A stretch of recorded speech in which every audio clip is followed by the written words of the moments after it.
உழைப்பு சுரண்டலுக்கான ஏற்பாடு தான் சாதி. அதுல பொருளாதாரமே இல்லைன்னு சொல்ல முடியாது, அதுவே பொருளாதாரம் தான். கடமையை செய் பலனை எதிர்பார்க்காத பகவத்கீதை சொல்லுது. அது என்ன அர்த்தம்? அது சாதாரண அடித்தட்டு சாதிகளை சேர்ந்தவங்க எந்த விதமான பலனையும் எதிர்பார்க்காம உழைக்கணும், சேவை செய்யணும். ஆனா அதே சமயம் வரக்கூடிய உபரியெல்லாம் பிராமணர்களும் சத்திரியர்களும் அனுபவிப்பாங்கன்னா அது வந்து அங்க வர்க்க நலன் இருக்கா இல்லையா? சாதி ஒழிப்பு என்று சொன்னால் ஆட்சி அதிகாரத்துல சாதியை ஒழிக்க வேண்டும், உற்பத்தி உறவுல சாதி இருப்பதை ஒழிக்க வேண்டும், அதே போலவே சிந்தனையில சாதி இருப்பதை ஒழிக்க வேண்டும். இதெல்லாம் சேர்ந்ததான் சாதி ஒழிப்பு. நான் தான் 4 வர்ணங்களையும் படைத்தேன், நான் நினைத்த கூட வர்ணங்களை மாற்ற முடியும் கீதையில கிருஷ்ண பகவான் சொல்றாரு. அப்ப என்ன அர்த்தம்? அது சாணிப்பால் குடிக்கணும்னு சொன்னாங்க, சவுக்கால அடிச்சாங்க. அதே மாதிரி அந்த வைக்கோல் பிரிய உடம்புல சுத்தி விட்டு தீ வச்சு கொளுத்திடுவாங்க, அதுல செத்துருவாங்க. இப்படிப்பட்ட கொடுமை நடந்துச்சு. கம்யூனிசவாதிகள் எல்லாருமே வந்து பொருளாதார விடுதலை தான் வந்து சமூக விடுதலை அப்படின்னு சொல்றாங்க சில பேர். சிலர் வந்து சாதி ஒழிப்பு தான் சமூக விடுதலை அப்படின்னு சொல்றாங்க. ஸோ இதுக்கு மத்தியில உங்களோட கருத்து என்னவாக இருக்கிறது? அதாவது இது ஒரு ஆழமான பிரச்சனை. இது பொதுவாக கம்யூனிஸ்ட் கட்சியில் சாதி ஒழிப்புக்காக போராடுங்கிற வாதம் தவறான வாதம். இந்தியாவில் கம்யூனிஸ்ட் கட்சி துவங்குகின்ற பொழுதே அந்த கம்யூனிஸ்ட் கட்சியுடைய ஃபவுண்டேஷன் கான்ஃபரன்ஸ் அமைப்பு மாநாட்டுக்கு தலைமை தாங்கியவர் சிங்காரவேலர், தென்னிந்தியாவின் முதல் கம்யூனிஸ்ட் சொல்லக்கூடிய சிங்காரவேலர். அவர் வந்து மாநாட்டை நேரடியாக செல்ல முடியவில்லை, ஆனால் உரையை தயார் பண்ணி அவர் அனுப்பிச்சார். அந்த உரை வந்து படிக்கப்பட்டது. அந்த மாநாட்டிலே கம்யூனிஸ்ட் இந்திய கம்யூனிஸ்ட் கட்சியுடைய நோக்கம் என்ன என்பதை பற்றி மிக தெளிவாக சொல்லியிருக்காரு. சாதி ஒழிப்பு, நிலப்பிரபுத்துவ ஒழிப்பு, முதலாளித்துவ ஒழிப்பு, நாடு சுதந்திரம் அடைய வேண்டும், அது ஏகாதிபத்திய எதிர்ப்பு அப்படின்னு தெளிவாக சொல்லியிருக்காரு. இந்தியாவில் சாதி மத பேதம் மற்றும் சமூகத்தை உருவாக்கணும், சாதி ஒழிப்பை கம்யூனிஸ்ட் வந்து முன்னெடுக்க வேண்டும் சொல்லி அவர் மிக தெளிவாக தலைமையில் சொல்லியிருக்காரு. இந்தியாவில் உள்ள கம்யூனிஸ்ட் கட்சிக்கு ஏன்னா இந்திய கம்யூனிஸ்டுகளுக்கு அந்த உரை தான் அடிப்படையான திட்டமே. கம்யூனிஸ்ட் கட்சின்னு சொன்னா திட்டம் இருக்கும், திட்டம் இல்லாமல் கம்யூனிஸ்ட் கட்சி கிடையாது. கண்டிப்பா. அப்ப இந்தியாவில் உள்ள கம்யூனிஸ்ட் கட்சியின் நோக்கம் என்ன அப்படிங்கிற பொழுது சிங்காரவேலருடைய அந்த உரை, முதல் உரையே அது ஒரு அடித்தளம்னு சொல்லலாம். அப்ப அந்த அடிப்படையில் தான் இந்திய கம்யூனிஸ்ட் செயல்படுகிறது. அப்ப வந்து பொருளாதார விடுதலை என்பது மிக முக்கியமானது, இல்லைன்னா சொல்ல முடியாது, பிரிச்சு பார்க்க முடியாது. இப்ப வந்து என்னன்னாக்க இந்தியாவில் ஒரு காலகட்டத்தில் சாதியும் வர்க்கமும் உணர்ந்துச்சு. சாதி எதுக்காக உருவானுச்சு, எப்படி உருவானது என்பதெல்லாம் மாறுபட்ட கருத்துகள் உண்டு. மாறுபட்ட கருத்துகள் ஒவ்வொரு இயக்கத்தும் ஒரு கருத்து இருக்கு. கண்டிப்பா. அதை வந்து என்னன்னாக்க அன்னைக்கு உள்ள சூழல் எல்லாவற்றையும் கணக்கில் எடுத்துக்கொண்டு பொருள் முதலாத அடிப்படையில் பார்க்கக்கூடிய பார்வை இருக்கு. அதே மாதிரி சாதியை அவங்க படைச்சிட்டான்னு சொல்லக்கூடிய கருத்து முதலாத பார்வை இருக்கு. கம்யூனிஸ்டுடைய பார்வை என்று பொருள் முதலாத பார்வை. எனவே உழைப்பு பிரிவினை மிக முக்கியமான காரணம். அதே மாதிரி இனக்குழுக்கள் வந்து சாதிகளாக மாற்றப்படலாம் பார்க்க வேண்டிய அவசியம் இருக்கு. அவ்வாறு இருக்கின்ற பொழுது சாதி என்பது சுரண்டலுக்கான ஏற்பாடு, உழைப்பு சுரண்டலுக்கான ஏற்பாடு தான் சாதி. அதுல பொருளாதாரமே இல்லைன்னு சொல்ல முடியாது, அதுவே பொருளாதாரம் தான். கடமையை செய் பலனை எதிர்பார்க்காத பகவத்கீதை சொல்லுது. அது என்ன அர்த்தம்? அது அடித்தட்டுல உள்ள சாதிகள் சூத்திரர்கள்லாம் தங்களுடைய கடமையை செய்யணும். என்ன கடமை செய்யணும்? மேல்வர்களுக்கு ஒரு வேலை செஞ்சு கொடுக்கணும், எல்லா வேலையும் செய்யணும். கடமையை செய், ஆனா கூலி எதிர்பார்க்காத, பலனை எதிர்பார்க்காத. அப்ப இங்க பொருளாதார நலன் இருக்கா இல்லையா? அப்ப சாதாரண அடித்தட்டு சாதிகளை சேர்ந்தவங்க எந்த விதமான பலனையும் எதிர்பார்க்காம உழைக்கணும், சேவை செய்யணும். ஆனா அதே சமயம் வரக்கூடிய உபரியெல்லாம் பிராமணர்களும் சத்திரியர்களும் அனுபவிப்பாங்கன்னா அது வந்து அங்க வர்க்க நலன் இருக்கா இல்லையா? அங்க பொருளாதாரம் இருக்கா இல்லையா? கண்டிப்பா. அப்ப வந்து பொருளாதார விடுதலை இல்லாம சாதியை ஒழிக்க முடியாது. இப்ப வந்து சாதி வந்து மார்க்ஸ் அடிப்படையில் பார்க்க வேண்டிய அவசியம் இருக்கு. ஒரு சமூக பொருளாதார அமைப்புல அடித்தளம் இருக்கு, மேற்கட்டுமானம் இருக்கு. இன்னைக்கு வந்து முதலாளித்துவ சமூக பொருளாதார அமைப்புல வாழ்றோம். அப்ப சாதி வந்து அடித்தளத்துல சாதி வந்து ஒரு உற்பத்தி உறவா இருக்கு. அதே சமயத்துல மேல் கட்டுமானத்துல வந்து அது கருத்தியலா சிந்தனையா அது இருக்கு.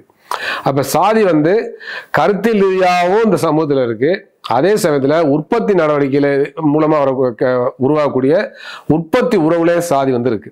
அது என்ன உற்பத்தி உறவுனாக்க, உற்பத்தியில ஈடுபடுகின்ற பொழுது அந்த உற்பத்தி கருவிகள், உற்பத்தி சாதனங்கள் ஒரு சில உடமையா இருக்கு. சாதாரண தொழிலாளிகிட்ட உடமை கிடையாது. தொழிற்சாலை யார்கிட்ட இருக்கு? முதலாளிகிட்ட இருக்கு. தொழிற்சாலை இருக்கா? இல்ல, கிடையாது. விவசாய தொழிலாளிகிட்ட நிலம் இருக்கா? கண்டிப்பா இல்ல, அவர்கிட்ட நிலம் கிடையாது. ஆனா யார்கிட்ட இருக்கு? பண்ணையார்கிட்ட இருக்கு. அப்ப இதுதான் உற்பத்தி உரம்னு சொல்றோம். அந்த உற்பத்தி நடவடிக்கையின் பொழுது அந்த உற்பத்தி சாதனங்கள் யாருக்கு உடமையா இருக்கோ அவள முதலாளி இல்லைன்னா பண்ணையார்னு சொல்றோம்.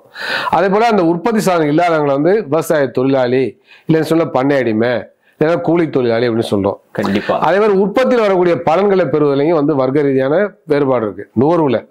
அப்ப இதெல்லாம் வைத்துக்கொண்டு தான் அந்த உற்பத்தி உறவு நம்ம சொல்றோம். அப்ப சாதி வந்து பாத்தீங்கன்னா உற்பத்தி உறவாகவும் இந்திய சமூகத்துல இருக்கு. அப்ப வந்து உற்பத்தி நடவடிக்கைகளில் ஈடுபடுகின்ற பொழுது அடிமட்ட சாதிகளை சேர்ந்தவர்கள் எந்த விதமான நிலத்திலேயோ தொழிற்சாலையிலேயோ எந்த விதமான உடைமை இல்லாம அவங்க வந்து தன்னுடைய உழைப்பு சக்தியை மட்டுமே விற்கக்கூடிய ஒரு நிலையில இருக்காங்க. அதே சமயத்துல அந்த உடைமையாளர்கள் யாரா இருக்காங்கன்னா மேல் சாதிகாரர்களா இருக்கிறாங்க. அப்ப நீங்க வந்து சாதி ஒழிப்பு என்று சொன்னால், சாதி ஒழிப்புனா என்ன? சாதி ஒழிப்பு என்று சொன்னால் ஆட்சி அதிகாரத்துல சாதியை ஒழிக்க வேண்டும், உற்பத்தி உறவுல சாதி இருப்பதை ஒழிக்க வேண்டும், அதே போலவே சிந்தனையில சாதி இருப்பதை ஒழிக்க வேண்டும். இதெல்லாம் சேர்ந்ததான் சாதி ஒழிப்பு. அப்ப வந்து அடித்தளத்துல உற்பத்தி உறவுல சாதி இருக்குன்னா அதை எப்படி ஒழிக்க முடியும்? வர்க்க போராட்டத்தின் மூலமா தான் ஒழிக்க முடியும். அப்ப உற்பத்தி சாதனங்கள் தனிப்பட்ட யாருக்கும் சொந்தம் கிடையாது, எல்லாருக்கும் சொந்தம். இந்த நாட்டில் உள்ள நிலம், இந்த நாட்டில் உள்ள தொழிற்சாலைகள், உற்பத்தி சாதனங்கள் எல்லாமே இந்த சமூகத்துக்கு சொந்தங்கிற நிலை உருவாக்கணும். அந்த மாதிரி சமூகத்துக்கு சொந்தம் நிலைமை வந்துச்சுனாக்க ஒரு தனிப்பட்ட நபர் இன்னொரு நபரை சுரண்ட முடியாது. எப்படி நிலப்பரப்பு வந்து பண்ணையாரு எப்படி விவசாய தொழிலாளிகள் கூலி அடிமையை சுரண்ட முடியுது? ஏன்னா அவட்ட உடமையா இருக்கு. அவட்ட போய் வந்து கையடி நிக்க வேண்டிய இருக்கு. அவட்ட வேலை செஞ்சாதான் சோறு கிடைக்கும், அவட்ட வேலை நெல் கிடைக்கும். அப்ப அந்த உற்பத்தி உறவை மாத்துறப்ப நீங்க வந்து இந்த அடிமைத்தனத்தை மாற்ற முடியும், இந்த சுரண்டலை மாற்ற முடியும். அப்ப சாதி ஒழிப்பு என்பது இந்த உற்பத்தி உறவை மாற்ற வேண்டும், முதலாளித்துவ உற்பத்தி உறவை மாற்ற வேண்டும், நிலப்பரப்பு உற்பத்தி உறவை மாற்ற வேண்டும், உற்பத்தி சாதனங்கள் அனைவருக்கும் பொதுமையாக்க வேண்டிய விஷயமா அது அடங்கியிருக்கு. அதே போலவே சிந்தனையிலும் சாதி உணர்வை மாற்ற வேண்டும். கார்ல் மார்க்ஸ் அவர் சொல்கின்ற பொழுது நான் வாழக்கூடிய சமூக வாழ்நிலை தான் சமூக சிந்தனை தீர்மானிக்குன்னு சொல்றாரு. சமூக இருத்தல் தான் சமூக சிந்தனை தீர்மானிக்கும் சொல்றாரு. அப்ப சாதிய உற்பத்தி முறை, சாதி அடிப்படையில் உற்பத்தி முறை, சாதி அடிப்படையில் சுரண்டல் சமூக அமைப்பு தான் சாதிய சிந்தனையை உருவாக்குறதுன்னு பார்க்க வேண்டிய அவசியம் இருக்கு. அப்ப வந்து சாதியை ஆளுவர்க்கம் நியாயப்படுத்துது. ஆளுவர்க்கம் வந்து தன்னுடைய நலனை பாதுகாப்பதற்காக அந்த நிலப்பரப்பு உற்பத்தி உள்ள சமூக அமைப்புல இல்லைன்னா முதலாளித்துவ உற்பத்தி உள்ள சமூக அமைப்புல நிலப்பரப்பு முந்தைய சமூக பொருளாதார அமைப்புல தன்னுடைய நலனை பாதுகாப்பதற்காக சாதாரண மக்களை சுரண்டுவதற்காக நான் தான் 4 வர்ணங்களையும் படைத்தேன், நான் நினைத்த கூட வர்ணங்களை மாற்ற முடியும் கீதையில கிருஷ்ண பகவான் சொல்றாரு. அப்ப என்ன அர்த்தம்? அது நான் தான் 4 வர்ணங்களை உருவாக்கினா நான் நினைச்ச கூட சாதியை மாற்ற முடியாது, வர்ணத்தை மாற்ற முடியாது, என்ன அர்த்தம் அது? அப்ப இதெல்லாம் வந்து நீ செஞ்ச பாவ புண்ணிய கோட்பாடு போயிடுறாங்க. கண்டிப்பா. அப்ப வந்து நீங்க வந்து இதை என்ன எதுக்காக நம்ம சொல்ல வரோம்னாக்க, அப்ப அன்னைக்குள்ள நிலப்பரப்பு சமூகத்தை பாதுகாக்க, அந்த சுரண்டலை பாதுகாக்க, அதுக்கு முந்தைய சமூக சுரண்டலை பாதுகாக்க அவங்க வந்து சாதியை நியாயப்படுத்துறாங்க, வர்ணத்தை நியாயப்படுத்துறாங்க, அது கடவுள் தன்மை கொடுக்குறாங்க. கடவுள் தான் இந்த வர்ணத்தை படைச்சாரு. எனவே நீங்க வந்து இந்த பிறவில ஒரு ஒடுக்கப்பட்ட சாதியில பிறந்தீங்கன்னா அது காரணம் வந்து நான் தான் அப்படின்னு கடவுள் தான் படைச்சிருக்காரு. நீ அதை கேள்வி கூடாது, எல்லா பாரத்தையும் கடவுள் மேல போட்டுடலாம். கடவுள் மேல போட்டு நீ வந்து உன்னுடைய கடமை செய். நீ வந்து வேறொரு சாதி செய்யக்கூடிய தொழில, வேறொரு வர்ணம் செய்யக்கூடிய தொழில மிகச்சிறந்து விளங்கினாலும் கூட அந்த செயலை நீ செய்யக்கூடாது. அது உனக்கு பாவத்தை தான் கொடுக்கும், அது புண்ணியத்தை கொடுக்காது. கண்டிப்பா. ஆனா அதே சமயத்துல நீ வந்து உன்னுடைய தொழில, உன்னுடைய சாதி தொழில, உன்னுடைய குல தொழில வந்து சிறப்பாக செய்யாவிட்டாலும் அந்த தொழில தான் செய்யணும்னு சொல்றாங்க. இதுதான் சுய தர்மம்னு பேரு. சுய தர்மம். சரிங்களா? அப்ப வந்து அந்தந்த சாதி அந்த தொழில் தான் செய்யணும், அந்தந்த குலம் அந்தந்த சாதி வந்து அந்த சாதி தொழிலை தாண்டி செய்யக்கூடாது. அப்ப இதெல்லாம் வந்து மதத்தின் மூலமாக, வர்ண சனாதன தர்மத்தின் மூலமாக அது நிலைநாட்டப்பட்டிருக்கு. அப்ப சாதி வந்து எங்கே உருவாகுதுன்னு பாருங்க, உழைப்பு சுரண்டலுக்கு அடிப்படையான காரணமா இருக்கு. அந்த உழைப்பு சுரண்டல் மூலமாக தங்களுடைய செல்வாதாரத்தை பாதுகாத்துக் கொள்வதற்கு, பொருளாதார நலனை பாதுகாத்துக் கொள்வதற்கு அவங்க கருத்தியலை உருவாக்குறாங்க. பகவத்கீதையை உருவாக்குறாங்க, ராமாயணத்தை உருவாக்குறாங்க, மகாபாரதத்தை உருவாக்குறாங்க, அதை போதிக்கிறாங்க. அதெல்லாம் கருத்தியல் சிந்தனை நம்ம இதில் பதிஞ்சிருக்கு.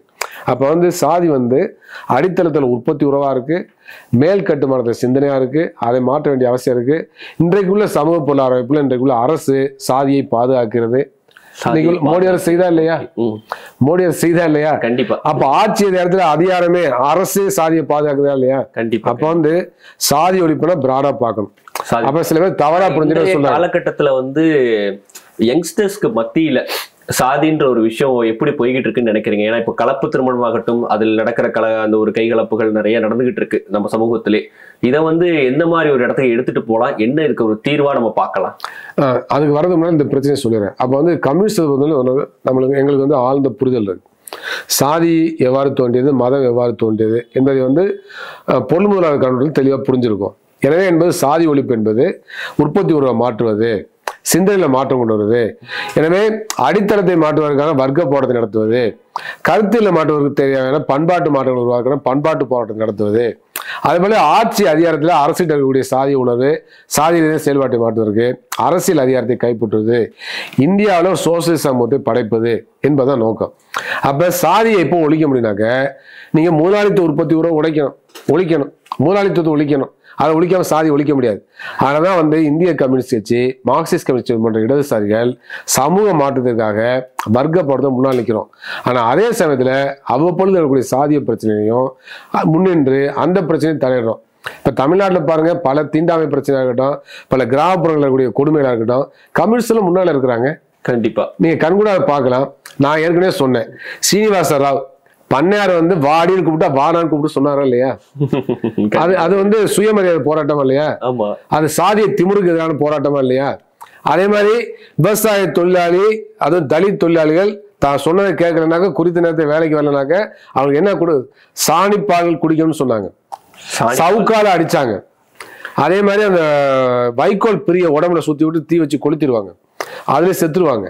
இப்படிப்பட்ட கொடுமை நடந்துச்சு. இதெல்லாம் சாதிய கொடுமையா இல்லையா? கண்டிப்பா. அது என்ன இருக்கு, வர்க்க நலன் இருக்கு, பொருளாதார நலன் இருக்கு, அதே போல சாதிய மேலாதிக்க சிந்தனை போக்கு எல்லாம் இருக்கா இல்லையா? கண்டிப்பா. அப்ப எல்லா தளங்களையும் சாதியை பார்க்கணும் அவசியம் இருக்கா இல்லையா? அப்ப வந்து அந்த அடிப்படையில தான் இந்திய கம்யூனிஸ்ட் கட்சி சாதிய போக்குவரத்து, சாதிய ஒழிப்பதற்கு நம்ம வந்து வர்க்க போராட்டத்தை முன்னெடுக்கணும்னு சொல்றோம். அதே சமயத்துல சாதி ரீதியான தீண்டாமை பிரச்சனை, மற்ற பிரச்சனை வருகின்ற பொழுது அதுக்கு எதிராக குரல் கொடுக்குறோம், போராடுறோம். அதே போலதான் அந்த பிரச்சனையில் ஒரு அம்சமா இருக்கக்கூடிய இன்னைக்கு வந்து சாதி ஆணவ கொலைகள் அது நடக்கின்ற பொழுது அதை எதிர்த்து போராடுறோம். நீங்க நினைச்சு பாருங்க, நான் திரும்ப அழுத்தமா சொல்ல விரும்புறேன். என்னுடைய அப்பா வந்து ஒரு தலித், அம்மா வந்து பிராமண சமூகத்தை சேர்ந்தவங்க. 1960 கலப்பு திருமணம் செய்து கொண்டு, சாதி மறுப்பு திருமணம் செய்து கொண்டு கண்கூடா பார்த்திருக்கேன். அவங்க எவ்வளவு கஷ்டப்பட்டாங்க, எவ்வளவு துன்பம், எனக்கு நினைச்ச விட அழுக வருது. அப்படிப்பட்ட ஒரு மோசமான வாழ்க்கை சூழல், அப்படிப்பட்ட குடும்பத்துல பிறந்தா நான் வந்திருக்கேன். சாதாரண அரசு பள்ளியை படிச்சு தான் வந்திருக்கேன்.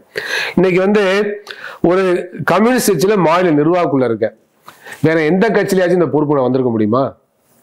வேற எந்த நினைச்சே பார்க்க முடியாதுங்க. ஒரு சாதாரண எளிய குடும்பத்துல பிறந்து எந்த விதமான ஆதரவும் இல்லாம, சாதிய பின்புலம் இல்லாம இப்ப எப்படி பாக்குறாங்க அரசியல் கட்சியில? இவர் அந்த பொறுப்பு போட்டா சாதிலாம் அப்படியே திரண்டு வந்து மாதிரி பாக்குறாங்க. கண்டிப்பா ஓட்டு, அதாவது அவருக்கு அந்த ஓட்டு வேணும்னாலே அந்த வாக்கு வங்கி இருக்கா, எவ்வளவு பேர் கட்சியில சேருவாங்க, அந்த ஊரெல்லாம் அப்படியே பிடிச்சலாமா பாக்குறாங்க. என்ற எந்த ஒரு காலகட்டத்தில் இந்திய கம்யூனிஸ்ட் சாதிய பின்புலத்தை பார்க்கவில்லை. இவர் கலப்பு திருமணம் யூசஸ் பார்க்கவில்லை. என்ன கட்சி நல்லா தெரியும். ஆனா இன்றைக்கு வந்து மிகப்பெரிய பொறுப்பு இந்திய கம்யூனிஸ்ட் மாநில நிர்வாகக்குள்ள இருக்க. அது மட்டும் இல்ல, ஏராளமான பொறுப்பு. அனைத்து இந்திய சமான ஒருமைப்பாட்டு கழகம் இருக்கு, அவருடைய மாநில பொதுச்செயலாளர் இருக்கு. அனைத்து இந்திய முற்போக்கு பேரன் இருக்கு, அதுல மாநில பொதுச்செயலாளர் இருக்கு. சமூக சமத்துவ டாக்டர் சங்கம் இருக்கு, அதுல மாநில பொதுச்செயலாளர் இருக்கு. ஏராளமான பொறுப்புகளை கட்சி வழங்கியிருக்கு, அந்த பொறுப்புகளை நிறைவேற்றுறோம். அப்ப இந்த மாதிரி ஒரு வாய்ப்பை நீங்க இந்தியாவில ஏதாச்சும் ஒரு கட்சியில சொல்லுங்க. அந்த கட்சியுடைய தலைவருடைய குடும்ப கலப்பு திருமணம் பண்ணியிருப்பாங்க. இப்ப பல தலைவர் அதை பாராட்டுறோம், வரவேற்கிறோம், அதெல்லாம் இல்லைன்னு சொல்ல முடியாது.